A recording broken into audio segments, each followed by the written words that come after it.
ক্রিকেটারদের প্রতিবাদ এবং ধর্মঘটের মুখে বিসিবি পরিচালক এবং ফিনান্স কমিটির চেয়ারম্যান এম নাজমুল ইসলামকে তার দায়িত্ব থেকে অব্যাহতি দিয়েছে বাংলাদেশ ক্রিকেট বোর্ড। এখন প্রশ্ন, ক্রিকেটাররা মাঠে ফিরবেন? বিপিএল এর ম্যাচ কি হবে? ক্রিকেটারদের সঙ্গে কথা বলে আমি যতটুকু জেনেছি তারা মাঠে ফিরছেন না যে পর্যন্ত এম নাজমুল ইসলাম পদত্যাগ না করবেন অথবা বাংলাদেশ ক্রিকেট বোর্ড থেকে তাকে সরিয়ে না দেওয়া হবে বা অপসারণ করানো হবে পরিচালকের পদ থেকে, সেই পর্যন্ত ক্রিকেটাররা মাঠে নামছেন না। ক্রিকেটারদের এই স্ট্যান্ড নিয়ে আপনি সমালোচনা করতে পারেন, ট্রল করতে পারেন, প্রচুর হাহা দিতে পারেন, কিন্তু রিয়ালিটি হচ্ছে এটা তাদের সিদ্ধান্ত, তারা মাঠে নামবে না। এখন বিসিবি চাইলেই কি এম নাজমুল ইসলামকে পরিচালকের পদ থেকে পরিচালক পদ হিসেবে সরানোর জন্য কয়েকটা ক্রাইটেরিয়া আছে বিসিবির গঠনতন্ত্রে। নাম্বার 1, তিনি যদি পরপর 3টা বোর্ড মিটিং এ অ্যাটেন্ড না করেন, অর্থনৈতিকভাবে দেউলিয়া হন কিংবা দেউলিয়া ঘোষিত হন, তার যদি মানসিক বৈকল্য হয়, সহজ কথায় বললে তিনি যদি পাগল হয়ে যান, তিনি যদি ডিসিপ্লিনারি অ্যাক্টে অ্যাকিউজড হন, অর্থাৎ তার যদি নিয়ম না মানার কোনো ঘটনা থাকে এবং তিনি যদি মারা যান। এই যে নিয়ম না মানার ঘটনা বা ডিসিপ্লিনারি ইস্যু, এখানে একটা ইন্টারেস্টিং পার্ট আছে। বাংলাদেশ ক্রিকেট বোর্ডের ক্রিকেটাররা কতটুকু করতে পারবে, বলতে পারবে, কোড অফ কন্ডাক্ট রয়েছে, কিন্তু পরিচালকরা কতটুকু বলতে পারবে সেটার কোনো সুনির্দিষ্ট নীতিমালা নেই। সো এই কারণে এম নাজমুল ইসলাম যে কথাগুলো বলেছেন, এগুলো যদি আপনি মনে করেন যে সঠিক কথা হয়নি, সেটা ধরে যে তাকে সরিয়ে দেওয়া হবে, সেটা সম্ভব না। সো এম নাজমুল ইসলাম তিনি নিজে যদি পদত্যাগ করেন তাহলেই আপাতত মনে হচ্ছে যে সেটা সম্ভব, আদারওয়াইজ ক্রিকেট বোর্ড তাকে সরাতে পারবে না, কেননা যে 5টা ক্রাইটেরিয়ার কথা আমি বললাম কোনোটাই তার সঙ্গে ম্যাচ করে না। সো এই ট্রিকি সিচুয়েশনে ক্রিকেটাররা সিদ্ধান্ত নিয়েছেন যে পর্যন্ত এম নাজমুল ইসলাম সরে না যাবেন অথবা তাকে সরিয়ে না দেওয়া হবে পরিচালকের পদ থেকে, সেই পর্যন্ত তারা মাঠে নামবেন না। আর চিন্তা করেন 7 দিন যদি খেলা বন্ধ থাকে, একটা কথার কথা, এই যে ফ্র্যাঞ্চাইজি গুলো আছে তাদের হোটেলের বিল বাড়বে, ক্রিকেটারদের ডিএ বাড়বে, অন্যান্য যে লজিস্টিক খরচ আছে সেগুলো বাড়বে, অর্থাৎ পুরো বিষয়টার একটা আর্থিক প্রভাব গিয়ে ফ্র্যাঞ্চাইজি গুলোর উপরে পড়বে। দ্বিতীয়, মোহাম্মদ মিঠুন এটা প্রেস কনফারেন্সে বলেছেন যে তিনি ঘটনার দিন থেকে, এই যে বৃহস্পতিবার তো তারা প্রেস কনফারেন্স করেছে, বুধবার থেকে বৃহস্পতিবার পর্যন্ত বিসিবির সম্মানিত সভাপতি আমিনুল ইসলাম বুলবুলের সঙ্গে যোগাযোগ করার চেষ্টা করেছেন, কিন্তু আনফরচুনেটলি তারা সেই যোগাযোগটা করতে পারেননি। আপনি মনে করতেই পারেন যে ক্রিকেটাররা যা করেছেন ভুল করেছেন, আপনি মনে করতেই পারেন এম নাজমুল ইসলাম যা বলেছেন সঠিক বলেছেন। সঠিক কেন বলেছেন? বাংলাদেশের ক্রিকেটাররা বাংলাদেশকে কোনো ট্রফি, কোনো বৈশ্বিক ট্রফি জেতায়নি, ট্রু, খুবই সত্যি কথা। এটা নিয়ে বিভিন্ন সময় গণমাধ্যমও কথা বলে, সমালোচনা করা হয় যে বাংলাদেশ কি পারছে। বাংলাদেশ টিম যখন খারাপ খেলে তখন বলা হয় এদের বেতন কমায় দাও, ট্রু, এটা নিয়ে আলোচনা হয়, সমালোচনা হয়, দর্শকরা সেটাকে সাপোর্ট করেন। বাংলাদেশ টিম যখন খুব খারাপ খেলে তখন বলা হয় এদের বেতন বন্ধ করে দাও, গণমাধ্যমে সেগুলো নিয়ে আলোচনা হয়, দর্শকরা সাপোর্ট করে। কিন্তু একজন সাধারণ মানুষ যেভাবে যে ভাষায় কথা বলতে পারে, একজন ক্রিকেট বোর্ডের সম্মানিত পরিচালক সেই ভাষায় কথা বলতে পারে না, এটা আমাদের সবার বুঝতে হবে।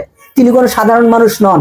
তিনি ক্রিকেট বোর্ডের বাইরে এসে যদি এই কথাগুলো বলতেন কোনো রিয়াকশন হতো না, ক্রিকেটাররা কিছু মনেও করতো না। কিন্তু ক্রিকেট বোর্ড, যারা ক্রিকেটারদের প্যারেন্ট বডি, তাদের দিক থেকে যখন এই ধরনের অসম্মানজনক কথাবার্তা হয় তখন ক্রিকেটাররা প্রতিবাদ করবে।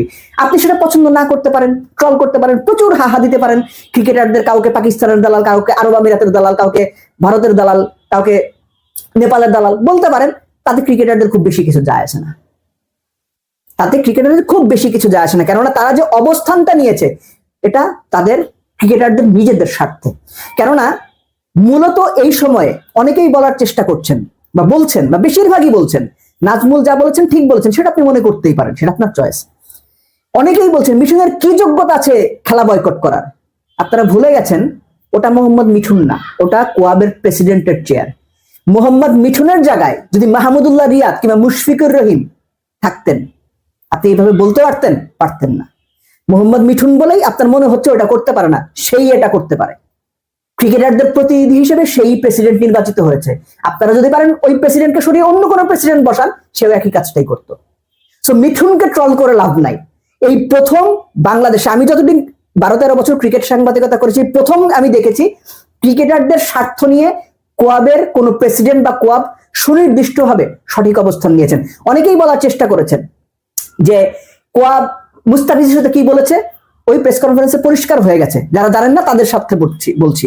মুস্তাফিজকে বলা হয়েছিল পুরো ব্যাপারটা নিয়ে আইনি বিষয় নিয়ে লড়ার জন্য তারা ফিকার কাছে, এই কোয়াবের মতো একটা আন্তর্জাতিক সংগঠন, সেখানে যাবে। মুস্তাফিজ নিজে থেকে সেখানে যেতে রাজি হননি। তো মুস্তাফিজ যদি নিজে থেকে যেতে রাজি না হন, কারণ প্লেয়ারকে নিজেইকেই ওই অভিযোগটা করতে হয়, কোয়াব তাকে হেল্প করতে পারবে না। কিন্তু কোয়াব তাদের জায়গা থেকে চেষ্টাটা করেছে, কিন্তু জিনিসটা মিডিয়াতে তারা ফলাও করে ছাপাইতে চায়নি, ক্রেডিট নিতে চায় নাই।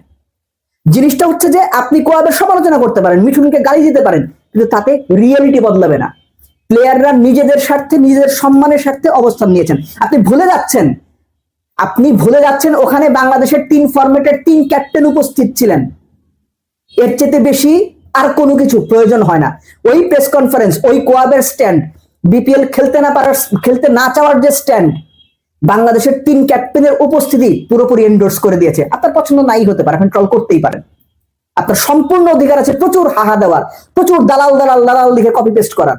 Do it, keep doing it. তাতে রিয়েলিটি বদলাবে না, কোনোভাবেই রিয়েলিটি বদলাবে না। মনে করে দেখেন, আপনি প্লেয়ারদের বলছেন তাদের কি অধিকার আছে নাজমুল ইসলামের কথা মতো, যে তারা তো কোনো কিছু যেতে নাই। আপনি নিজেকে জিজ্ঞেস করেন তো, পড়ালেখায় যা হইতে চাইছিলেন পড়ালেখা করে হইতে পারছেন? ওই অনুযায়ী রেজাল্ট করতে পারছেন? জিজ্ঞেস করেন, নিজেকে জিজ্ঞেস করেন। চাকরির মার্কেটে যখন ঢুকছেন, যে জায়গাতে চাকরি নিয়ে যেতে চাইছিলেন, ব্যবসা করে যে জায়গায় পৌঁছাতে চাইছিলেন, পৌঁছাতে পারছেন? নিজেকে জিজ্ঞেস করেন। উত্তরগুলো যদি না হয়, এখন আপনার বাপ মা যদি আপনারা বলে তোরে টাকা পয়সা খরচ করে পড়াইছি, এখন তো কিছু করতে পারলি না, IMGPA 5 তো হইতে পারলি না, টাকা ফেরত দে, কেমন লাগবে আপনার? পড়ালেখার পর চাকরি পাচ্ছেন না, বাপ মা যদি ডাক দিয়া বলে এতদিন যা খাওয়াইছি টাকা ফেরত দে, তোর কাছে টাকা ফেরত চাই না, এইটাই অনেক, কেমন লাগবে আপনার? ঠিক এইভাবে চিন্তা করেন। জানি না এইভাবে চিন্তা আপনারা করতে পারবেন কিনা, কিন্তু ক্রিকেটাররা খারাপ করলে সমালোচনা করার প্রচুর সুযোগ আছে, আমরা সেটা করিও, আপনারাও করেন।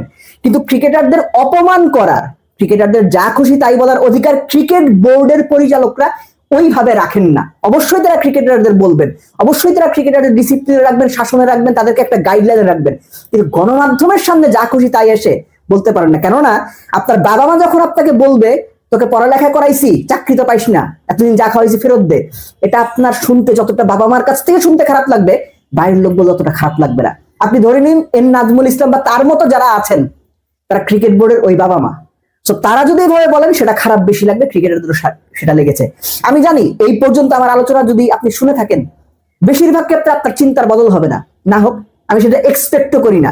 কিন্তু ক্রিকেটাররা নিজেদের স্বার্থে যে অবস্থানটা নিয়েছে, এই অবস্থানটা ক্রিকেটারদের জায়গা থেকে আপনি যদি দেখেন, তারা এটা করতে বাধ্য হয়েছে। এখন বিসিবি আসলে নিরুপায়, বিসিবিকে দোষ দিয়েও লাভ নাই। বিসিবিকে একটা জায়গায় আপনি বলতে পারেন যে বিসিবি তার পরিচালকদের জন্য গাইডলাইন করতে পারে না, কিংবা তাদেরকে সঠিকভাবে বা স্ট্রিক্ট ভাবে একটা কোড অফ কন্ডাক্টে আনতে পারে নাই। বিসিবি যদি সেটা আগে থেকে চেষ্টা করতো বা আগে থেকে স্ট্রিক্ট হতো, এই পরিস্থিতি হয়তো তৈরি হতো না। হোয়াট এভার ইট ইজ, যা হয়েছে সব মিলে বিসিবির পক্ষ থেকে, ক্রিকেটারদের পক্ষ থেকে বাংলাদেশ ক্রিকেটের জন্য ভালো হয়নি। এই সময় আবার এক পক্ষ লাভ দিয়ে বলে বাংলাদেশ ক্রিকেট বন্ধ করে দাও। বাংলাদেশ ক্রিকেট বন্ধ করলে আপনার কোনো লাভ নাই, বাংলাদেশ ক্রিকেট বন্ধ হলে আমারও কোনো লাভ নাই। বাংলাদেশ ক্রিকেট বন্ধ হলে তাদেরই লাভ যারা বাংলাদেশের ক্রিকেটটাকে ভালো জায়গায় দেখতে চায় না। বাংলাদেশ খুব একটা ভালো জায়গায় নাই, কিন্তু তার মানে এই না ক্রিকেটারদের সরাই দিতে হবে, ক্রিকেটারদের অপমান করতে হবে, বাংলাদেশ ক্রিকেট বন্ধ করে দিতে হবে। বাংলাদেশ ক্রিকেট আছে, বাংলাদেশ ক্রিকেট থাকবে, এবং এই ক্রিকেটারদের কারণেই বাংলাদেশ ক্রিকেট, এই কথাটা সবার আগে মাথায় রাখতে হবে, মানতে হবে।